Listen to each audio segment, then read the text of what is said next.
CEO অফিসে কেন্দ্রীয় নিরাপত্তা চেয়ে চিঠি, কেন্দ্রীয় বাহিনীর নিরাপত্তা চেয়ে চিঠি কমিশনের। কি উল্লেখ করা হলো কেন্দ্রীয় স্বরাষ্ট্রমন্ত্রকে ইতিমধ্যে চিঠি নির্বাচন কমিশনের? আরো ডিটেইলস জানাবে সোমরাজ, রয়েছে টেলিফোন লাইনে। সোমরাজ, কি উল্লেখ চিঠিতে?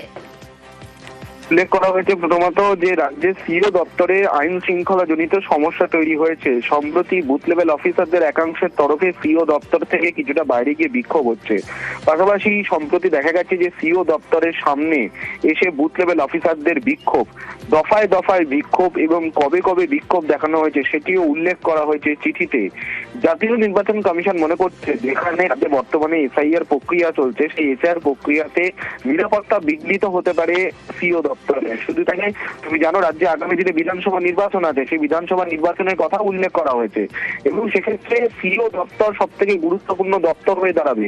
সেখানে যদি আইন শৃঙ্খলা যদি সমস্যা হয় তাহলে সেখানকার দপ্তরের আধিকারিকরা কিভাবে কাজ করবেন।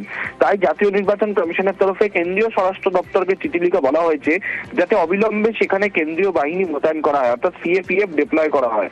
কি পরিমাণ বা কতটা সংখ্যক কেন্দ্রীয় বাহিনী নিরাপত্তা দেওয়া হবে সেটা নির্ভর করে কেন্দ্রীয় স্বরাষ্ট্র দপ্তরের ওপর।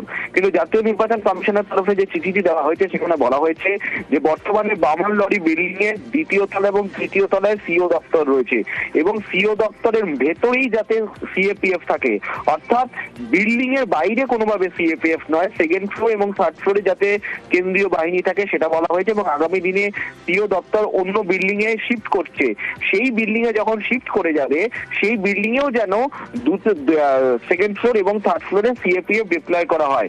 অর্থাৎ যেখানে কলকাতা পুলিশ থাকতো সিইও দপ্তরের ভেতরে, সিইও দপ্তরের সামনে, তার বদলে জাতীয় নির্বাচন কমিশন চাইছে কেন্দ্রীয় বাহিনী নিরাপত্তা।